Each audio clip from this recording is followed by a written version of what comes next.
Smart Home HQ. This is episode number 35. I'm Chris Compton.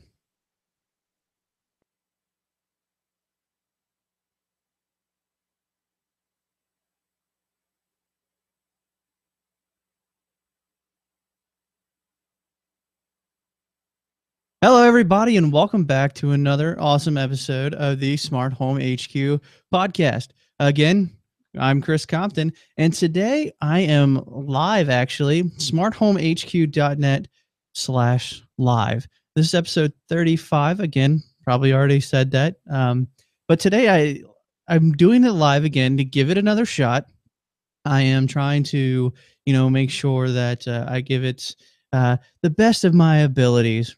No, actually, I was on a live show on the AverageGuy.tv network, chatting. I wasn't on his show. I was just chatting, and it was a lot of fun. I got to interact with the host. I got to answer some of the questions, kind of have a back to forth somewhat. It's delayed through chat. The chat was quicker than the video, or the video was quicker than the chat, one way or the other. There was some delay there. So I'm sure you're probably noticing that if you're watching live as well, that the chat room on the live page, which is working, I verified it. I pushed play and mute just so I can make sure that it's showing up okay. The video's flipped the right way. The green screen's not giving that big of an artifact, and it looks okay. I'm not keeping the video going there, obviously. I'm keeping an eye on the chat room, see if anyone shows up, has any questions. I do have the little the chat window on the Google Plus page showing up as well, just in case somebody goes to Google Plus or YouTube and leave some comments there as well. Well, the title, if you are listening to this later, is obviously it's random day. And why is it random day? Because I usually keep up with all the stories I want to talk about using the Pocket app on my iPhone. Well, every time I pocket it, it says it's been added to the Pocket, and I have no reason to doubt it, right? Well, I have a reason now to double check because it's gone. Everything that I did over the last week or two is completely gone, and I'm going to wing it now. So it's random day. Oh, good times, right? Well, if you are watching, you can see I have my International Podcast Day t-shirt on. It showed up in the mail yesterday. If you look at Twitter or Facebook, you've seen those posts as well. Pretty excited about that. It's a cool initiative. It's International Podcast Day is on September 30th, and it's your chance to let everyone else know about podcasts, invite people to your favorite podcast, and it's a chance for us to show everybody how we podcast. So I do have a couple announcements that will help out with that, and things that I'm going to do and kind of lift the veil per se. Not that there's a huge veil, because I had a video a couple times ago that showed that it's all green screen and it's my unfinished basement. Sorry, it's not fancy, but whatever. It's pretty cool. We do what we can do, right? It's a good hobby, and I do it to help and not become internet celebrities. I don't want to be targeted by the paparazzi, right? I don't know.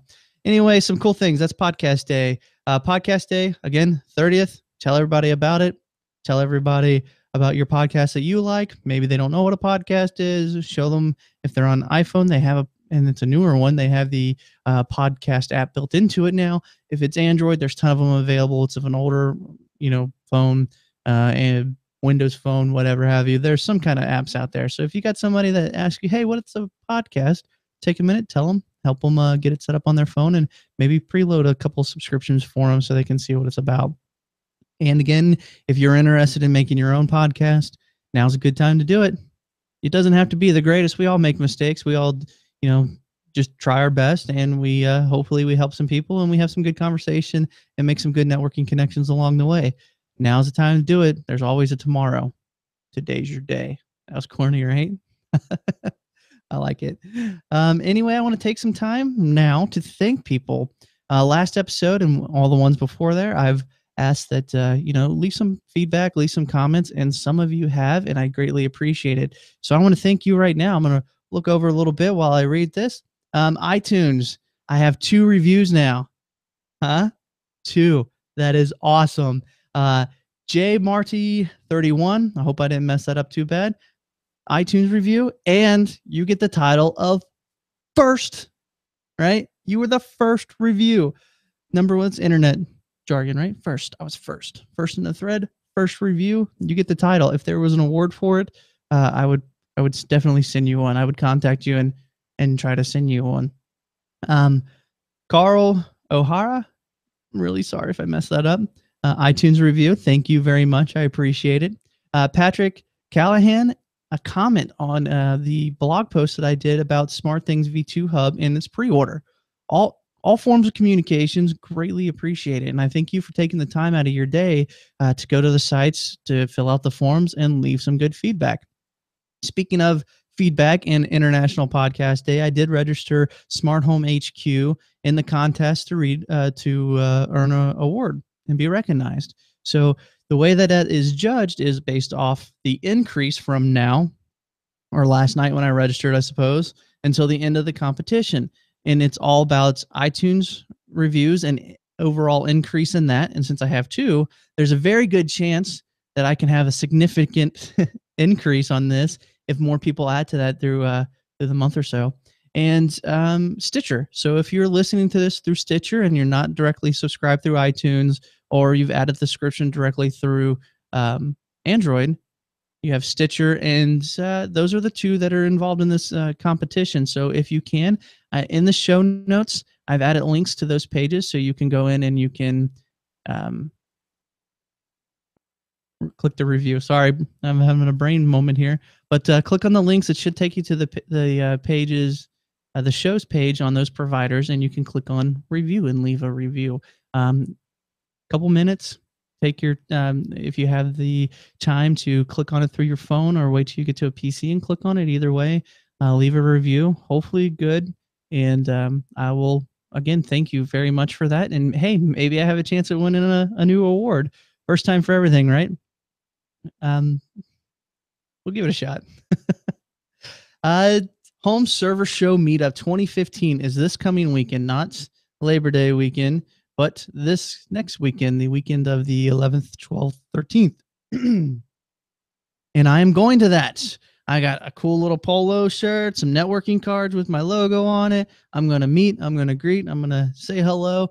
And I reached out to SmartThings, and they said, perhaps, almost certainly, but babe, perhaps that the new hub that I ordered should be here before the weekend. So if that's the case, I'm going to quickly put together a little lab.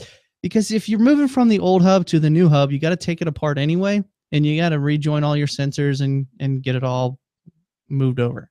Well, before I do that in my house, I'm going to take the hub, some spare sensors, and an Echo, and try to put a demonstration together. Maybe I'll pick up another Zigbee, maybe a Wink light or Zigbee light bulb, and try to integrate that. So an Echo, the new hub, some miscellaneous sensors, and a dimmable light. That's a pretty good presentation, right?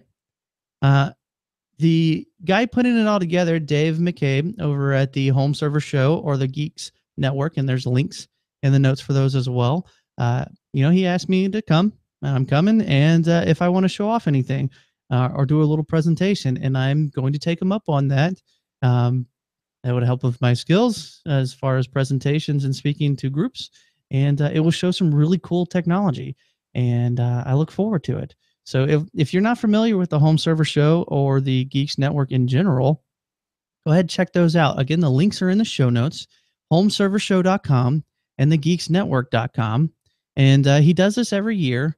And I, depending on how this time goes, but I don't see a reason not to. I plan on doing this again next year. It sounds really fun. And as long as I can get the presentations and everything put together, I hope it's going to be a lot of fun in reality. So I do look forward to that. And if you've never been, check it out. Maybe it's something you'll want to go to next year. I did get a new camera. I'm not using it I'm using a Logitech C920 right now for the presentation and the live view on YouTube. And thanks to the Podcaster Society and the Audacity and Daniel J. Lewis, and all those recommendations and feedbacks I got from those peer reviews there, I've think I've tuned the camera in a lot better than it was before webcam wise. Um, Lighting, I'm still working on that. I've got some soft lights, and I'm gonna get some more. I'm still on the fence if I'm going to keep the green screen now. So I actually, anyway, sorry, I got derailed. I do that a lot, and I apologize. But I got a new Nikon camera, and that does video and pictures. So I'm going to take some pictures and video along the way. I'm going to use that for my new training videos and product demonstrations because it honestly it looks phenomenal. It's really good, and I hope it works out and everyone appreciates that as well. And I'm still working on a dedicated audio for portable shots. Actually thinking about doing a iOS or iPhone. They have a lavalier or like a shirt microphone that you can clip on, plug into the phone, and it will do really good audio and let you record it locally. So that would be really cool for portableness. So I don't have to take a digital video recorder and a mixer and a big mic and all this other stuff. The less I can carry, the more likely I am to use it, right? So that's another investment. So the video should be pretty decent now. Green screen, I'm still not really happy with it. For live, it's really hard to get the software that is available to kind of mesh that and transcode that, encode whatever, and have that stream out really smoothly live. Sometimes you get like a green halo going on. If I move my hands too fast, you can kind of see a green blur where it's trying to keep up with it. And it could just be my computer's not fast enough to keep up with that. But I think for pre-recorded, it works great. The software that I use edits it. Forget that was a messed up word I said. That's really not in the dictionary. But I am able to edit it sufficiently that it looks really well and there's not that halo. For live, I think I found because I'm going to be a YouTube expert. Anyone ever try to do home improvements around their house? You've probably found a video on YouTube or a project that you're trying to do. You probably found a video on YouTube and you were able to do it yourself, right? So I'm going to be a YouTube um, expert, air quotes, not really, but I found some videos on YouTube on how to make like set walls, fake walls using smaller lumber. It's not load supporting. It's not actual wall in a building. But I'm thinking I'm gonna do that and then figure out how to decorate it. I may find like really old home automation tech that was like not even used or not even working anymore. Or if you have a bunch of stuff laying around and I'll pay for shipping kind of thing. I don't know. You can shoot me an email, see if you have any suggestions on how I can decorate the back wall once I get those made. And I'm thinking about making just a fake wall back there, and it should look okay. Should look better than the green screen and the me not looking like a green blob man. So that that is what the plans are anyway, and that's what I've accomplished this week. Up until meetup next weekend, meetup 2015, I am off of work, so I am going to try to make some more videos, play around with my camera a lot more, and see what all I can come up with and make some improvements to the website speed, things like that. So you may hear a lot more from me this coming week. I've got a lot more time to kind of play with all this stuff. So I did mention earlier about the podcast that I was listening to live and chatting with, and I wanted to make sure I give him credit for that. It's Jim Collison, the Home Gadget Geeks, the Average Guy.tv, and I put a link to the episode that I was actually chatting with him in. It's a little over an hour, but it's not till pretty much the last half of it, the end of it, that you actually start seeing them reference my communications in the chat room. So you could watch it all, but then look for me at the end. Listen for Chris. So home automation technology, and it's the reason you probably downloaded and streamed this episode while you're driving. You're like, hey, I don't really care what you're going to be doing. I hope you do, because I'm doing all these improvements to make the show better, and hopefully you like to listen to it more. I'm going to try to make it smaller too, shorter. And I'm using some new audio processing. So if you do download after the fact, let me know how it sounds. Okay. So home tech, home automation tech, the whole reason for you probably listening to this again. The ones that I remember is Google's OnHub. That's really interesting. Google has been doing a lot with wireless. They've done the white space. They've done all kinds of campus-wide initiatives. So they finally putting their engineering skills behind a router. And it's okay. It's Yeah, it's $200 or around $200. It has one Ethernet port, one for your, well, that's technically two. There's one for your internet connection and one to go back out into your switch or your other devices. But it's one of those prettification, beautification projects where they make it look really fancy, so you don't want to hide it somewhere because hiding your wireless router is actually bad for performance. It blocks some of the signals. So they make it pretty so it stands out and you want to leave it out. It's completely controlled by a smartphone app.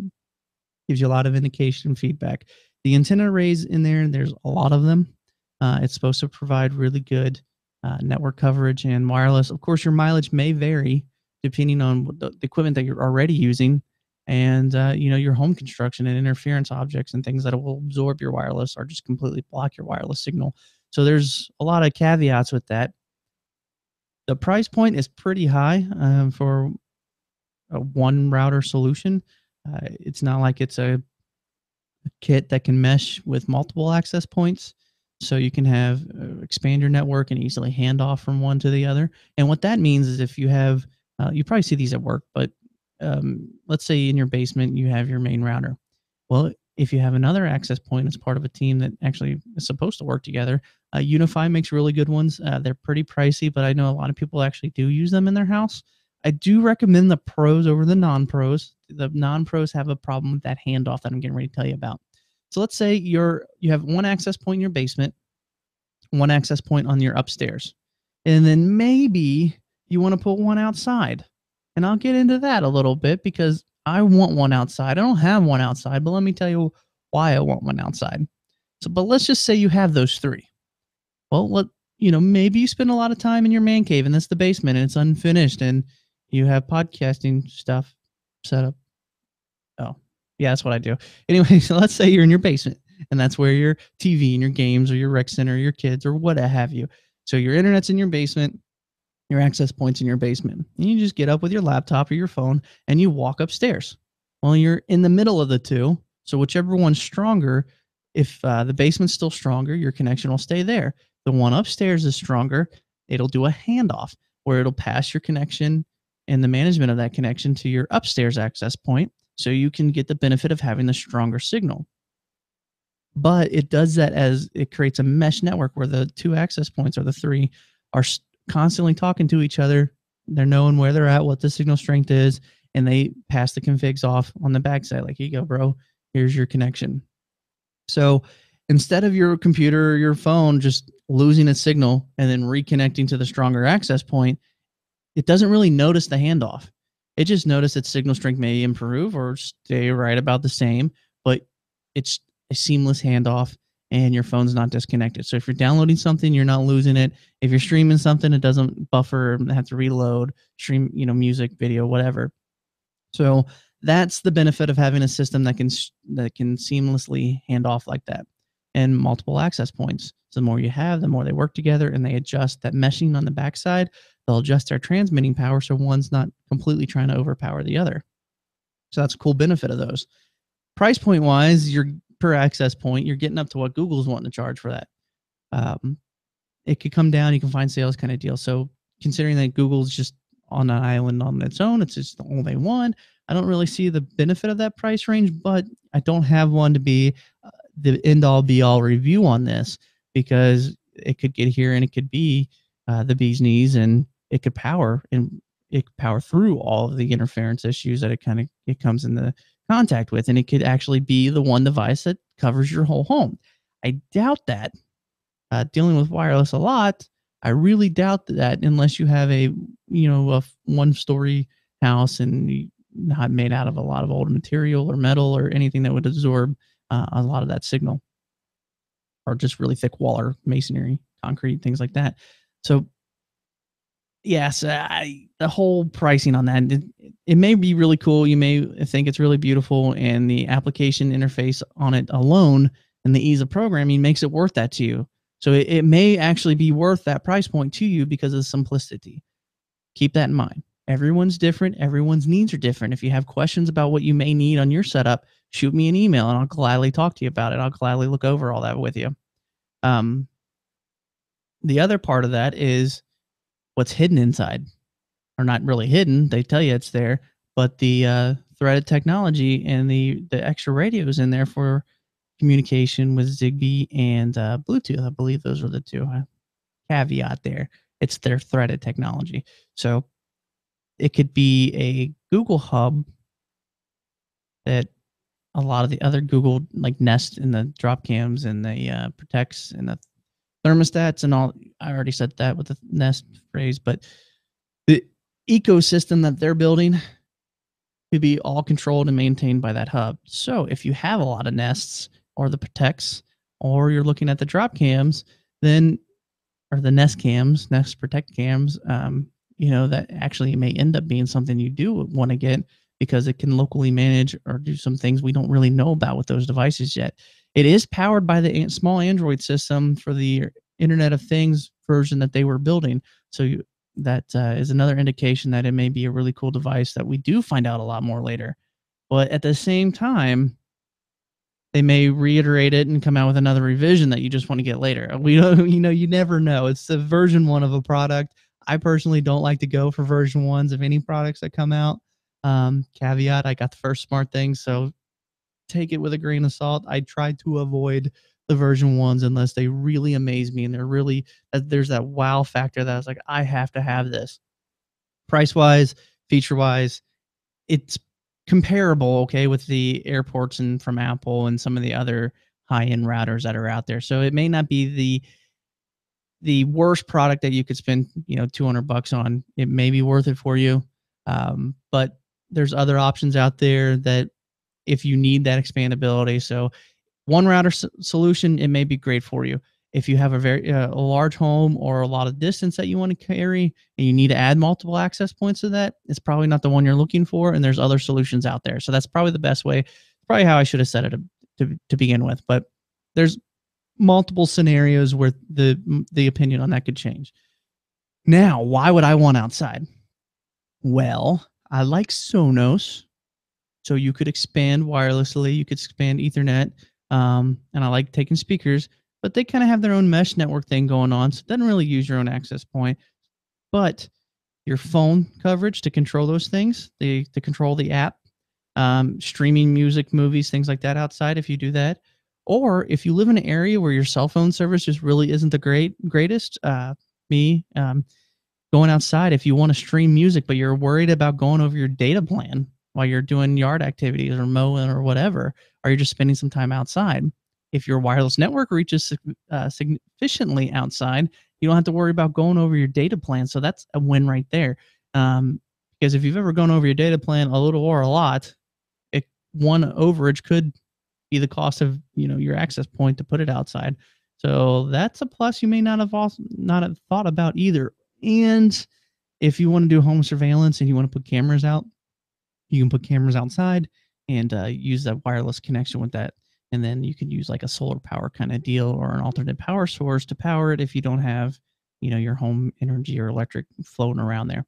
So that is another option. The other thing was the Nest. They came out with a new Nest, and it's a bigger screen, and it uses this what's called Farsight. So it can tell when you're in the room, and it can blow up or make the display on the screen a little bigger to make it easier for you to see from the other side of the room. So that's a plus as well. They do throw some other features in there too. The newer one, or actually even the current ones, because of the software upgrade, will be able to do things like if it notices an issue with your thermostat, it has an emergency failover where it'll shut it down to keep it from overheating. So that's a plus as well. And it does better integration with your other devices. Now, if you're in that whole Nest Google ecosystem and you have the cams and the protects, you're going to start noticing some other indications on your Nest thermostat, more so with the newer one because it has a bigger screen, but it's going to give you that visual indications of the other devices as well. So they're starting to work a little bit better together and cross communicate. So that is, it, because I lost my bigger list earlier that I wanted to talk about, but I hope that is actually some significant. I hope you got a lot out of this, and you enjoyed hearing me rant around a little bit and talk a little bit about the things to come. if you're watching live or you're watching this later on YouTube. I hope the video quality and the audio quality sounds pretty good for you. If the audio sounds, pretty bad, just leave some feedback. I'll try to correct that in the future. There is the downloaded version available as well if you like to forget the video and just come get the downloaded MP3. Subscribe. Again, I want to thank everyone for your time, and thanks for listening in. Again, I greatly appreciate it. I am in that contest for the award for the podcast day, so I really appreciate it. Anyone out there who could take the time again to leave some iTunes reviews or Stitcher reviews. And again, those links are in the show notes. If you're looking at your podcast app, you could probably see those links and click on those links from your mobile device. Or if you have time later, just go to smarthomehq.net/035 to look at the show notes and look at the links. Dave McCabe at the Home Server Show and Jim Collison over at theaverageguy.tv would greatly appreciate your feedback on their stuff as well and checking them out. Those are some good guys and some good shows, and it's very interesting conversations. If you want to send me an email, feedback@smarthomehq.net. You can click the email. You can send a voice message, and I'll play that back on the air. Otherwise, check out the site. There's some support options on there and ways that you can help support the show or again, leave more feedback. Social media, I'm always quick to respond, hopefully. And until next time, thanks for watching, and it's time to make your home smarter. See you guys at 2015 meetup if you're going.